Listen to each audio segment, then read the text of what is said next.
Welcome to Thinking Like a Lawyer with your hosts Ellie Mistal and Joe Patrice, talking about legal news and pop culture, all while thinking like a lawyer. Here on Legal Talk Network. Hello, welcome to another edition of Thinking Like a Lawyer. I'm Joe Patrice. I am an editor here at Above the Law, and usually this is where my co-host Ellie Mistal would jump in, but he's not with us today. Good news, you have other editors. Yeah, so thankfully Above the Law has other editors, so I'm joined by sometimes guest of the show, Kathryn Rubino, who's filling in today as our co-host. Hey there. So, how you doing? I'm pretty good. How about yourself? Good. Anything? It's almost Christmas time. That seems exciting. Yeah, anything fun for you lately? I feel like you're trying to get me to answer something specific, and I'm not sure what that is. No, I was actually asking because I thought maybe it would be entertaining banter, but I didn't know that you were going to be such a pain about it. I'm sorry. Did you do anything fun today? Did you write any interesting stories? Oh, I did. I wrote a story. There's a lawyer in Manhattan who's suing a neighbor who's the wife of this big hedge fund boss. And she apparently blasts her Christmas carols from 7 a.m. to midnight every day quite loudly. And so he's suing her over it. And in my post, I just wrote the lyrics of many different Christmas carols as I could and linked to the YouTube versions of my favorite version of each of those songs just to spread a little holiday cheer. Yeah. All right. I had fun with that one. Yeah. Well, okay. That sounds fine. Well, I mean listen, I wrote about the economic travails of big law firms, but to each their. I'm much more into the holiday spirit than you are. I guess I also wrote about Tiffany Trump today. I mean, exactly. Please don't pretend like you're on some high horse here. Yeah, I wrote about Tiffany Trump, who is planning to go to law school. She's already visited Harvard Law School and is now visiting Columbia Law School, which is where I believe you went. Yes, I in fact. She still has not visited the best law school in New York. Stop it. That is not what U.S. News & World Report says. I mean... Nor our rankings, by the way. Whatever. Hacks all of them. Oh, please. See, this is a constant source of disagreement between Joe and I. He went to the lesser law school in New York, NYU Law. Well, I am a proud alum of Columbia Law School. I mean, whatever. I got into Columbia. I just didn't. I got into didn't NYU. Yeah. I feel like this is I just made a better choice. Oh, I made the best choice. Don't worry. Fair Otherwise, enough. I would have had to go to school with you, and that would have been terrible. Oh, yeah, that would have. Yeah, good point. Yeah, although I am So younger. this is where we normally grind gears. Without Ellie, it's a little bit harder to do that. I guess we're kind of grinding gears about law schools. That's true. Although we are both, generally speaking, less angry as people than he is. I don't know about that. Or do you think you're less angry as a person? Than Ellie? Yeah. Yes. Wow. Yes, I am definitely a less angry person. And that's not to say I'm not an angry person, but I am less angry than Ellie, for sure. I feel pretty good about that characterization, actually. Yeah, I don't know. I don't think you're an particularly angry person. Yeah. You're a bigger troll than he is. Oh, fair enough. There's a little nuance there. I think Ellie's anger is more comes from more a righteous place as opposed to a desire to cause other people harm, which is where I think yours comes from. I don't try to cause other people harm. I'm just Embarrassment. I'm just painfully blunt, I think is the more accurate term for it. Like my interaction, for those who didn't read it in the pages of Above the Law, I got in a fight the other day with Professor Alan Dershowitz, which resulted in him writing an article. Now.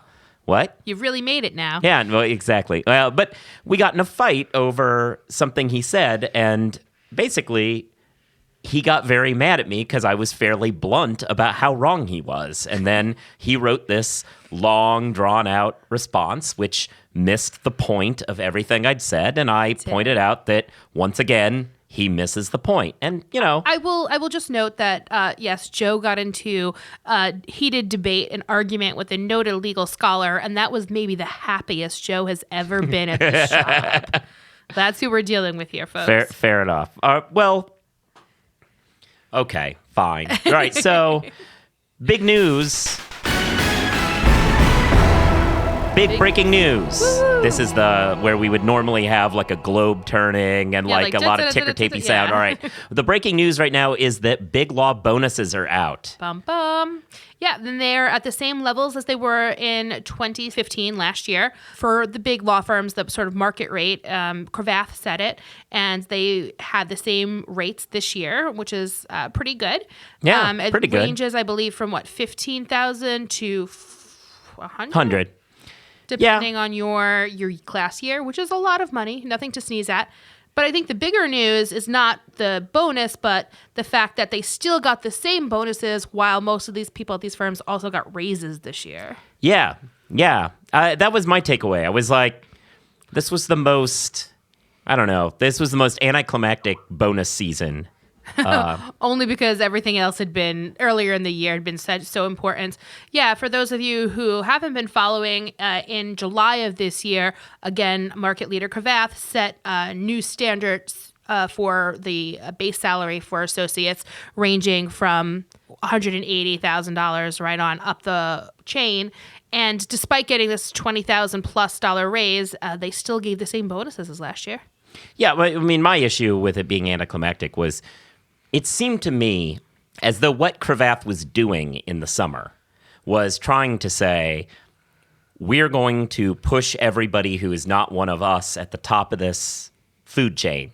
We're going to push them out. We're going to win the recruiting battle because we are going to pay more money than all these other people are. Mm-hmm. And then everyone matched them. Right. And all I could think was, all right, you made your big move, to use a poker analogy. You've made your big move.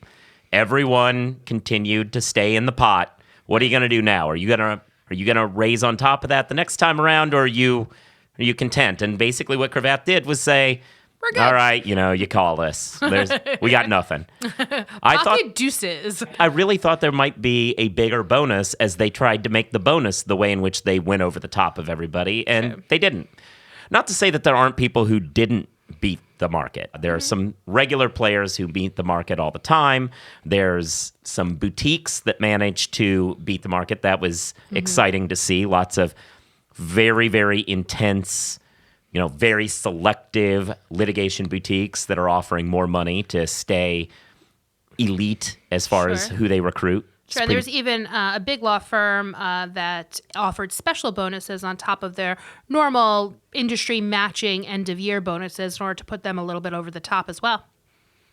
Yeah, it's an interesting phenomenon in the legal industry at this point because as Ellie and I, when we had an earlier podcast talking about the salary increases, one thing we talked about was how the market just isn't acting rationally in that there are a few very elite firms that can afford to be spending this much, and then everyone else is following suit, even though it really isn't in their best interests. Mm-hmm. And when you take that and add it to today's Citi report that came out, I guess this episode isn't live, so the Citi report that recently came out, Citi Private Bank did a report that pointed out that demand as it has for the last several years, been completely flat for legal services, which means there's not a lot of new business coming in. The only way that these folks are making more money is by raising their rates. And one has to wonder how long that can keep going. So is there a situation where maybe spending all this money is going to eventually hit a wall, at least for some of these firms? I think eventually we will hit that rate, but apparently it's not 2016. Yeah. I mean, I think that's probably right. Well, so that's your business news for this episode, really. I mean, there is one other bone to pick, which is and this goes back to the salary issue, which is more and more this particular bonus season, more firms are doing lockstep bonuses across all their offices, which has been a trend. More and more people have done that over the years, but after the salary increases of the summer, which I trolled at the time, to use your term. I pointed out at the time that it was absolutely ridiculous that somebody in Houston was making the exact same amount of money as an associate slaving away for 2,800 hours a year here in New York City. Agreed. And now we're seeing more and more firms do their bonuses exactly the same too, which was another aspect of trying to make good by the New York markets doing more work and being more expensive. For sure. And I think that more and more as people in the big law hamster wheel get wise, we'll see if they can go back home to wherever they're from, see if there's a big law market in their hometowns where they can get a much cheaper cost of living, potentially a lot less hours, and better quality of life overall while still making the exact same amount of money. Yeah. It just strikes me as another problem in the industry, and one problem that is going to, like you said, cause problems for retention and recruitment, because you're going to see, I think, honestly, the catchphrase for this episode so far is more and more. You're going to see increasing numbers of talented associates go, why do I have to stay exactly. here? Oh, for sure. And I mean, we definitely saw that from a lot of the ATL tipsters sent us stuff over the summer when the raises were happening, when they were doing them lockstep across offices. People were saying, why am I not in the Miami Beach office? Why am I in New York? I'm paying twice as much in rent as I would if I was back home. But I'm making the same amount of money. And, there's fewer partners, less demands on your time, perhaps less screamers in the office. And so there's lots of reasons why people, I think, are going to be looking to potentially seeing if what options are available for them outside of New York City. I don't know about screamers. Whenever I think about Texas and law, I always have to go back to the world's greatest video deposition. If everyone's not seen it, Joe Jamail takes a deposition, the late Joe Jamail, the late and great, where he took a deposition and got in a fist fight with the expert that he was deposing. Sure, there's certainly hot tempers in the legal profession no matter where you're located, but I do think there's something about the sort of concentration of big law partners in law firms in New York City that kind of the attitudes feed off of one another and create untenable situations for a lot of the associates that have to deal with a lot of these partners. Yeah, very true. So this is the state of the legal industry right now, I think, is what we're trying to say. Sounds about right to me. Congratulations, and good on you if you got a big bonus. Sorry if you didn't. If you have any complaints, you should let us know at Above the Law. For sure.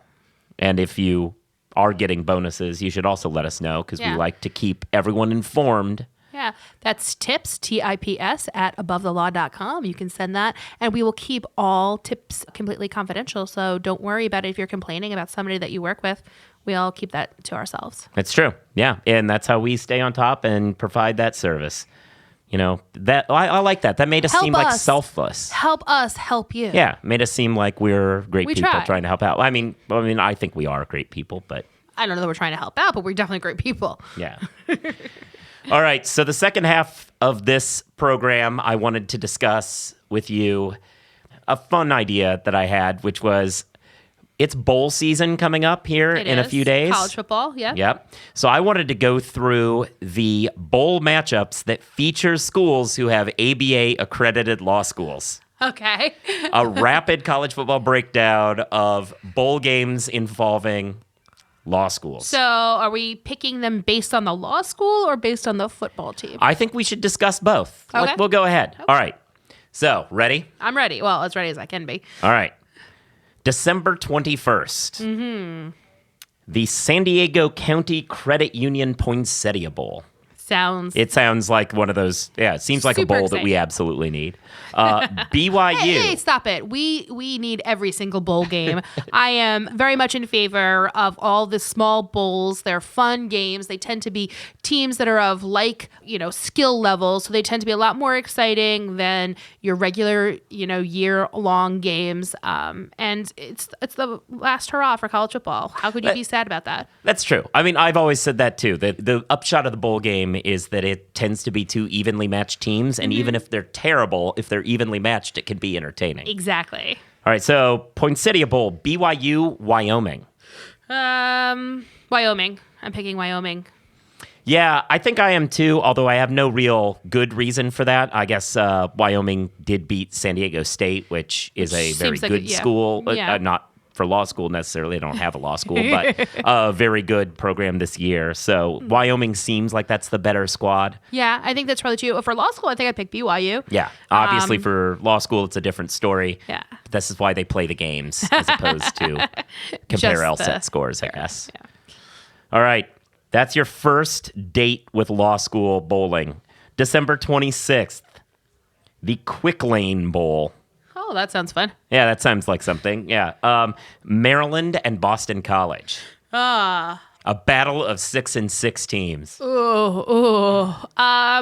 Here's the reason that I'm going to go with Maryland. I appreciate their terrible uniform game. They tend to feature the Maryland state flag, which is a weird level of pride that I kind of think is fun. Maryland is a cool state, I guess. Yeah. I also think Maryland. Oh God, these are such bad teams. I'm gonna slightly go with Maryland too. Their uniforms are hideous, but I feel as though that's a better move.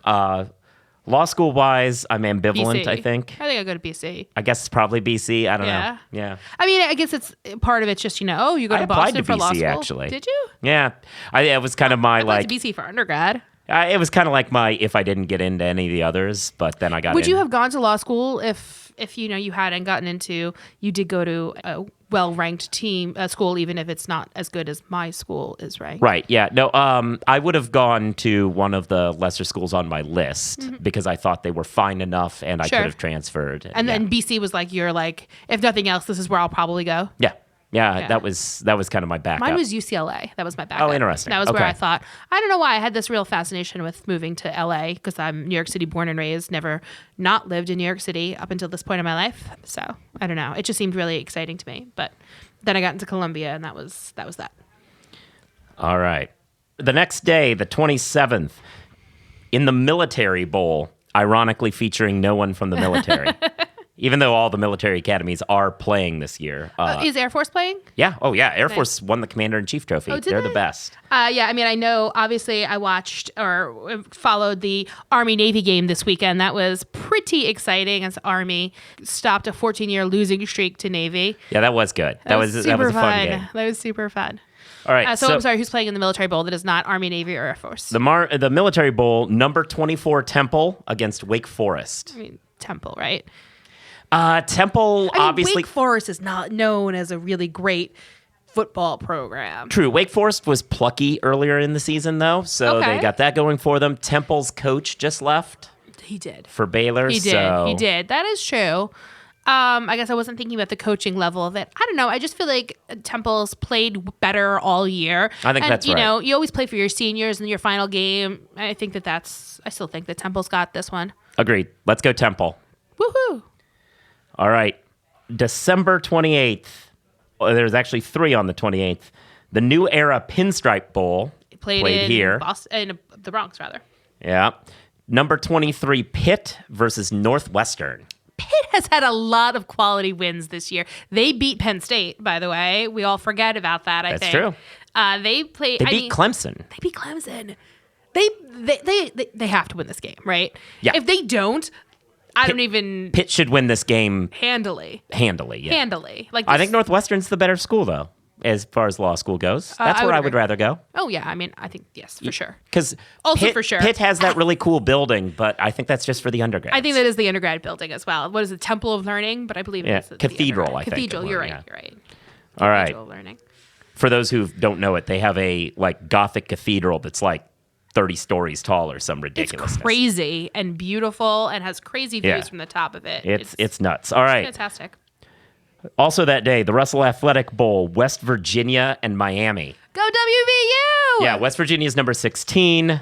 There you go. Miami's unranked. Yeah, I'm also historically a big fan of West Virginia. I have a lot of friends down in the state, and I don't know, I find it hard not to root for them. Yeah, I think West Virginia is probably better here. They certainly looked pretty good this season. They actually played defense, which is did. insane They did. for a Big 12 school. Although the games that they fell apart in, they fell apart. True. Miami looked really good this season until they lost to Florida State and then hasn't looked good since. So, Yeah, I guess that's true of both teams. They, when the wheels come off, they come off. So maybe it'll be a really terrible but fun game. I don't think we ever picked the Temple Wake better law school. I don't know. I guess I don't really know. I don't really know. So we'll go ahead and skip that. Miami's the better law school of those two, though. Yes, that is correct. Foster Farms Bowl Indiana University, who also just got rid of their coach under different circumstances, versus number 19 Utah. Yeah. Even if Utah wasn't, I think, clearly the better team, I do think that losing your coach under the scandalous circumstances that Indiana lost their coach is going to be hard for them to rally back and to win this game. Yeah, two separate incidences of violating basically. Obviously, we don't have all the details, but it certainly sounds like lots of abusing the players, beating them up, and and injured players. Playing injured players, stuff like that. Doesn't sound good. Yeah, and I think that's, I think it's hard for any squad to rally when that type of stuff becomes public. It's like airing your dirty laundry. I think that it's a hard situation, and I think Utah's pretty good. I mean, I have as far as law school goes, though, I think both are pretty good. I have a soft spot for Utah because I've known a lot of people who've gone to Utah over the years. So yeah, fair enough. I mean, Bloomington's a lovely town. Yeah, and actually, how do you count this? I guess you'd count the Bloomington campus and not the other. Yeah, I would think so. Even though the law schools are fine. This is now on the 30th. You get the 29th off. The 30th, we have 3 more bowls. The Hyundai Sun Bowl, number 18 Stanford versus North Carolina. Well, I do think that Stanford will win. I think that they have looked pretty good throughout most of this year. Obviously not the best in their conference, but I do think that they'll pull it out. And I think the law school question is a foregone conclusion there because Harvard and Yale are not putting out teams that are in bowl games, so that pretty much means that Stanford is by far the best law school playing in the bowls this year. Yeah, I think by far. So that right there is your college football law school champion, Stanford. Congratulations. There's no trophy, just our undying UNC fun, good. General Mitch Trubisky, their quarterback, great, but no, Stanford will slowly and methodically grind through them before Christian McCaffrey breaks off 80 yards. I do think that that's the game I'll be the least likely to watch, though, on this schedule so far. Oh, okay. I mean, I don't particularly. You mean you'd watch that less than you'd watch our next game, the Franklin American Mortgage Music City Bowl between Nebraska and number 21 Tennessee? Well, listen, Nebraska, yeah, that's an interesting game. That's actually in Nashville, isn't it? The game? It is. Yeah, I'm still gonna go with Nebraska. I don't think that always the higher seed wins, especially in bowl games when you're talking about, I think the rankings are as best as they can be, but a lot of times they're apples to orange comparisons because they don't have similar schedules and whatnot. But, Nebraska looked good, particularly in the beginning of the season, and I think they can pull this one out. I like Mike Riley as a coach. I think Tennessee has underachieved the entire season. I want them to lose. And I also think that people want, especially, college football commentators, I think people want Tennessee to be better than they are. Yeah. It's like, that's yes, right. Peyton Manning was great, you guys, but that was a long time ago. Yeah. Peyton Manning's not walking through that tunnel, so. So, next up, also on the same day, the Capital One Orange Bowl, number 6 Michigan versus number 11 Florida State. Yeah, I think that'll be a very good game. That is the game probably I'm most excited about on this list. I'm going to say Florida State. I think that Michigan... Interesting. Yeah. I think Michigan's the favorite. Yeah, I think that's true. But I don't think Michigan will win. I think that they had a bad loss against, not in the sense that they should have won the game, but they didn't take the loss against Ohio State particularly well, at least if their coach is any indication. And I think that makes it difficult. They felt like they were somehow robbed of being considered for the playoff, and I think that makes the players go off on tilt. And I think that Florida State hasn't gotten as much attention throughout the year, but I think that they have been pretty consistent. Yeah, I think that's right. There's obviously a lot of talent in Tallahassee. I don't know. I think I'm probably still going with Michigan, but it's... Is this the first one we've disagreed on, by the way? Yeah, no, that's true. And, well, I mean, we're getting into the better games. Sure, so. Sure. I mean, I don't know. It's difficult to, I think that This is a team that lost to Iowa. yes. And here's the thing. I think that throughout this year, people have been like pumping up the Big Ten, like they're the next coming. And I think fundamentally they're not that fantastic. And that's why I don't think they're going to, I think especially if Michigan loses to Florida State, I think that'll like make people's heads spin. So maybe I'm rooting for it a little bit, although I don't hate Michigan, but. Yeah. The next day, New Year's Eve, we have a couple of games, but we're only going to talk about one of them. Okay. And we'll come back later. The Buffalo Wild Wings Citrus Bowl featuring LSU, number 20, versus Louisville, number 13. Ooh. That'll be a fun game. I think LSU is going to win.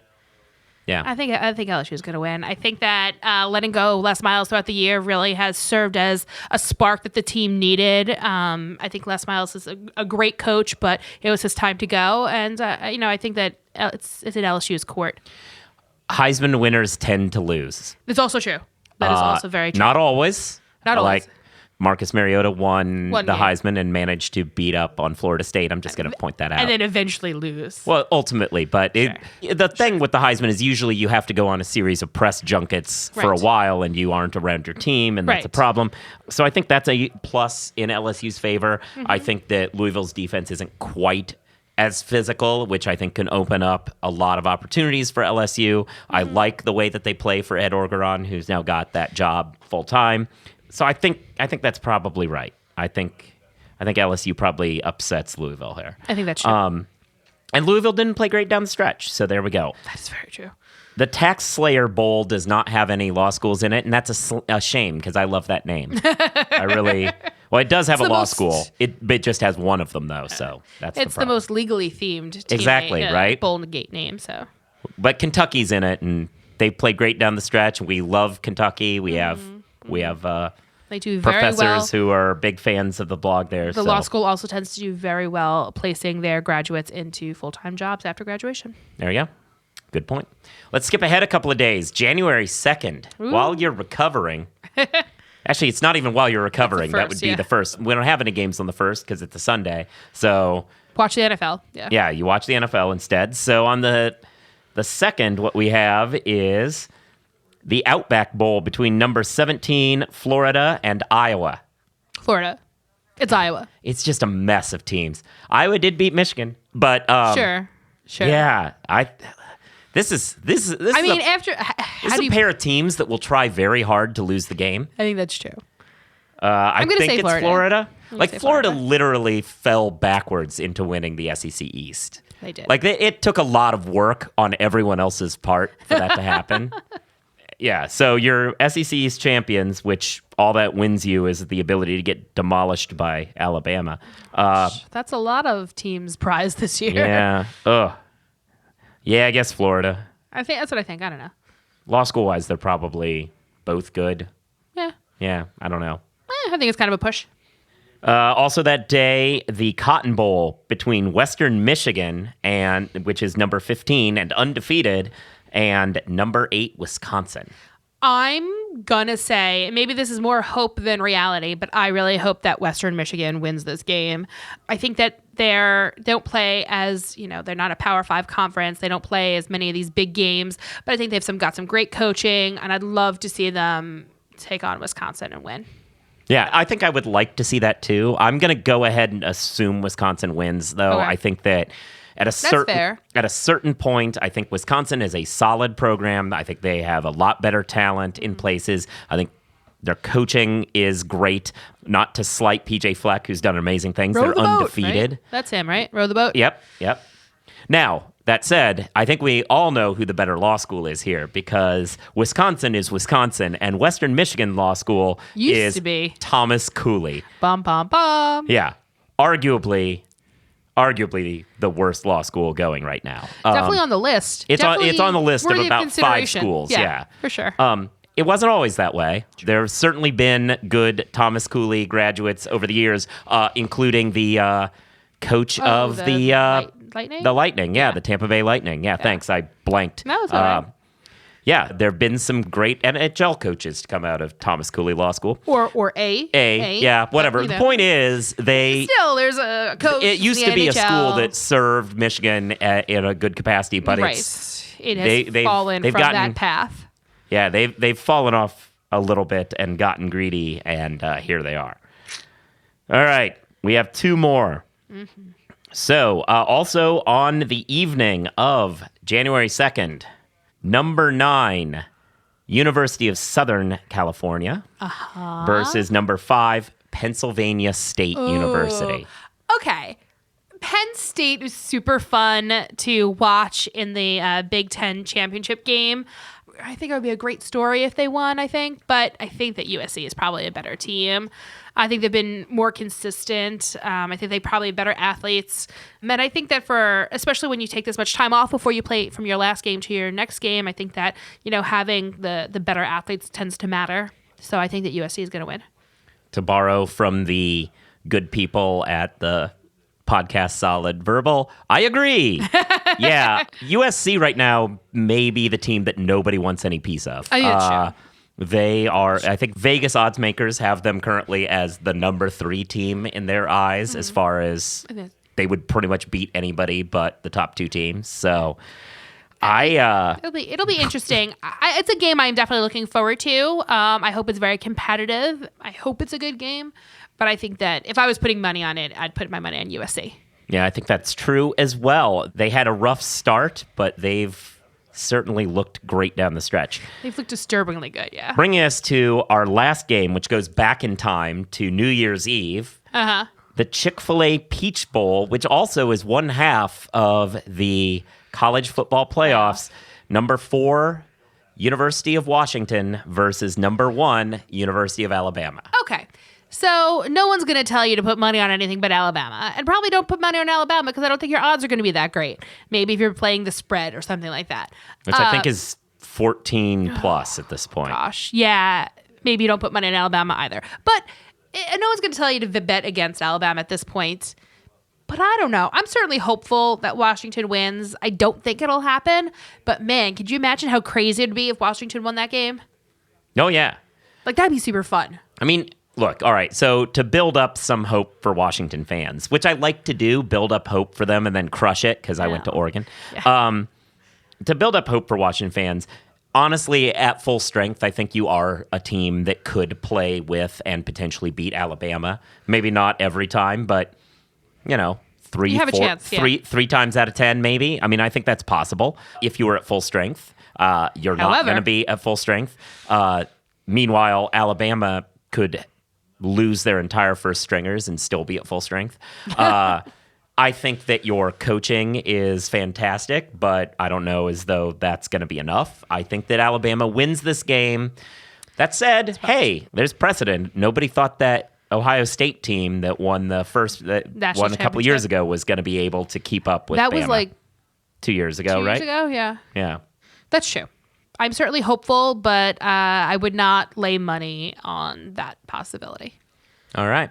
This was an interesting experiment in thinking like a lawyer about sports, I guess. Yeah, we analyzed it using our legally trained minds. See how I'm trying to justify this? You are really trying to put this round ball into a square hole. Well, no, actually, one of the things about this is I was inspired a bit. I mentioned Solid Verbal, a college football podcast already on this, but their most downloaded episode ever, apparently, at least according to them, was one that they did where one of the hosts talked to one of ESPN's football analytic gurus only about 90s pop punk for an hour and 10 minutes. Well, that's pretty specific, yeah. Yeah, they just talked about that. They basically used those personalities to talk about nothing remotely about their subject matter, and it was huge. So maybe we'll get college football people interested. Although we did not have a ton of disagreement on this list. We didn't.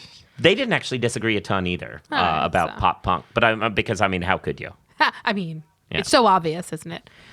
All right. Well, with that said, I think we should wrap this up. I will point out, I would be remiss if I didn't point out that you should be subscribing to Thinking Like a Lawyer via whatever system you use to subscribe to podcasts. You should leave reviews on that system, especially if it's iTunes. Leave reviews, give us stars. That helps move us up the algorithm that's used to recommend podcasts to people so more people can hear us then. You can also download the Legal Talk Network app. That way you can listen to us and all the Legal Talk Network's offerings. You can follow us on abovethelaw.com, which is where both of us write. You can follow us on Twitter. I'm at Joseph Patrice. You're At Kathryn1. At Kathryn1. Very early adopter of Twitter. I was. So, and you spell it with a... Kathryn. Yeah, with the Y. All right. That said, I think that covers everything. So thanks for filling in for Ellie here. Thanks for having me on there, Joe. Actually. All right. Great. We Bye. will talk to you in the future. If you'd like more information about what you've heard today, please visit LegalTalkNetwork.com. You can also find us at AboveTheLaw.com, ATLRedline.com, iTunes, RSS, Twitter, and Facebook. The views expressed by the participants of this program are their own and do not represent the views of, nor are they endorsed by, Legal Talk Network, its officers, directors, employees, agents, representatives, shareholders, and subsidiaries. None of the content should be considered legal advice. As always, consult a lawyer.